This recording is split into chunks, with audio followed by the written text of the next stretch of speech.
Ann Coulter, of course, the best-selling author. If you're stuck at home in this pandemic and you read every book you got, you get some Ann Coulter books. If you haven't read them all, the latest is great. And check out her new website. A lot of stuff up there, all video, audio. Just go to AnnCoulter.com, AnnCoulter.com, and follow her on Twitter if you can still stomach Twitter. Ann Coulter, how you doing? Fine, thanks. How are you, Mark Simone? Good, but I'm very upset with Twitter. I don't like, they started fact-checking people, and their idea of a fact check is they put a link to a left-wing website like Politico or CNN. How is that a fact? And all they quoted, could the mail-in ballots lead to fraud? CNN says no. They've never run an election. What would they know about it? No, I know. And, I mean, you can get news, lest any non-conservatives or non-Trump supporters listening think that Mark and I are crazy. Politico is actually better than CNN. They do print real news. It's like the formula for a conspiracy theory. You mix truth with falsity. So there are a few things that are true that lure the conspiracy theorists in. You can get true facts on CNN and Politico, but when it comes to something highly charged, such as vote by mail, I mean, let's just go to vote by mail before attacking Twitter. No, let's attack Twitter. And the president. Well, this is why I've been mad at the president for a long time for not switching over to Gab. Twitter is, as we've been warned for years by Robert Epstein, liberal Democrat who voted for Hillary, but he's, I don't know, some sort of science type. I don't know what is it's not economist. I don't know what it is. I ever heard you at a loss for a word. That's the first time. I can't think of his. Do you know what he is?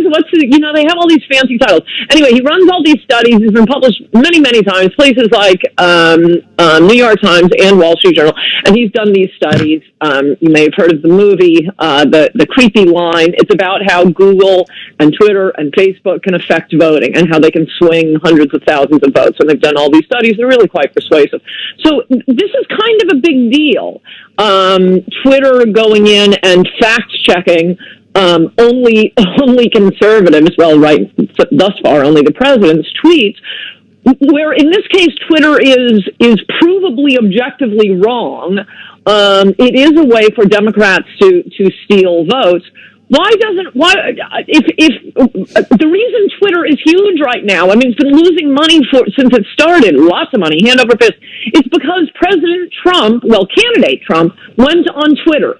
He saves Twitter, in addition to, I might add, the New York Times and cable news stations, because they went hysterical when he came along. Why hasn't Trump moved to the Twitter alternative? Why hasn't Trump gone to Gab, which is just like Twitter, except they won't censor you. Other reason... Tell everybody what it is, though. Where do they go to sign up? It's Gab.com. It's as simple as Twitter. The downside at the moment, and this is why we need the President of the United States to go to Gab. I have an account. I've had an account there for a long time, but because Twitter was the first, it's kind of a natural monopoly. I have millions of followers on Twitter. I don't know. I haven't been to Gab in 2 years. I mean, as you know, the point of Twitter is to annoy liberals, is to gin up your base, is to, tell jokes. If you're telling jokes to 20 people, who cares? But if Trump moved to Gab, everybody would move to Gab. It's such a simple thing he could have done. I like that. Hey, I'll give you a simple example of we've had fake news, but now it's like no journalism of any kind.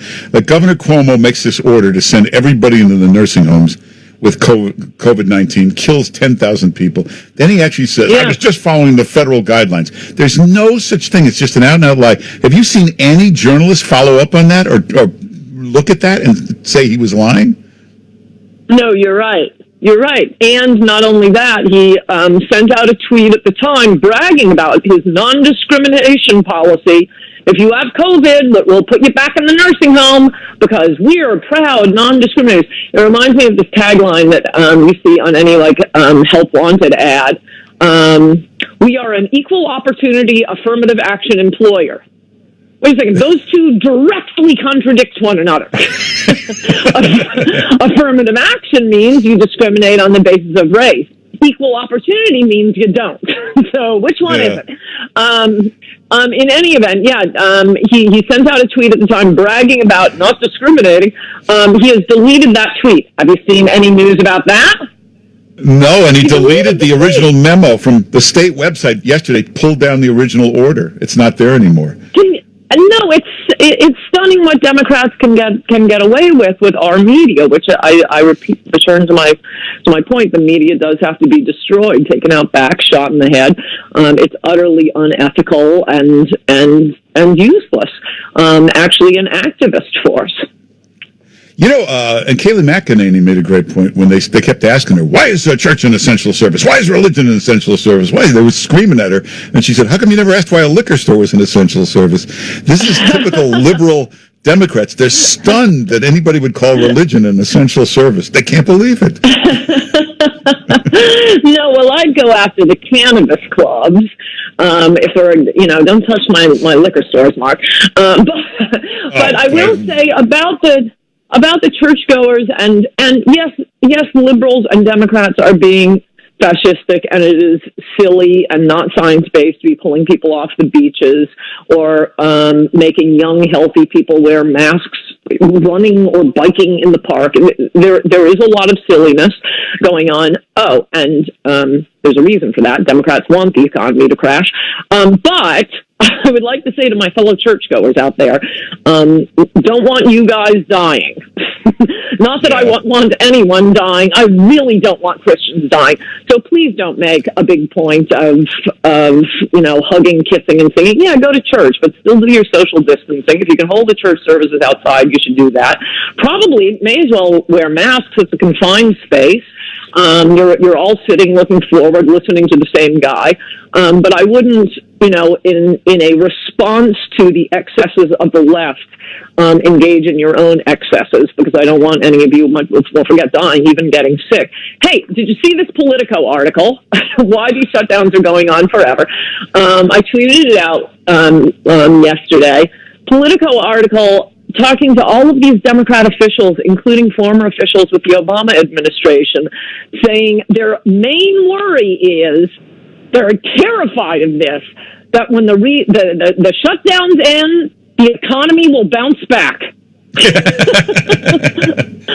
Well, but you got Governor Cuomo. You got Governor Cuomo and Mayor de Blasio. I don't think you have to worry about the economy bouncing back here. But so of course there's a political component to the shutdowns from the Democrats' perspective, and also, it's an extension of a point I've made before that every social dysfunction, every tearing of the body politic is always a victory for the left. A woman had a child out of wedlock. Fantastic. We got another Democratic voter. Oh, an illegal alien ran across the border. Fantastic. We have another Democratic voter. A kid committed a crime and went to prison. Fantastic. Another Democratic voter. A couple got divorced. Fantastic. We got another Democratic voter. Every bad thing is good for the Democrats, because then more and more people become dependent on the government, as with these shutdowns. So, although I'm telling churchgoers and actually everybody listening to Mark Simone, you should be careful in confined spaces, in crowds, and close contact. You should wear a mask until, and I don't think the vaccine's coming soon. Give up that one. All right, but watch Connecticut. They've been open for a week now. Let's see if give it one more week. Oh, Connecticut! How about Georgia, Florida, Arkansas? A lot of these states have been. Of course we could be opening up now. Don't get me wrong. I'm not suggesting we continue to shut down. And the media are just lying about the numbers, because they keep throwing out. One thing to look for is they throw out cases. Don't care about cases. Most cases are asymptomatic. We care about that. Which is a lagging indicator, by the way. It's a number from 3 weeks ago, because it's who had it 3 weeks ago. Right. Hey, we're out of time, but everybody go to check out Ann Coulter's new website, AnnCoulter.com. All kinds of stuff up there, video, audio, great stuff. AnnCoulter.com. Follow her on Twitter, and follow her on, it's Gab.com, Gab.com. Yes, though, like I say, we really need a few prominent people to go there and start posting their stuff for enough people to move over to it. That's we'll check her out on Twitter and get her book. And a new column comes out tonight. And Ann Coulter, thanks for being with us. Good to talk to you, Mark Simone. All right, take care.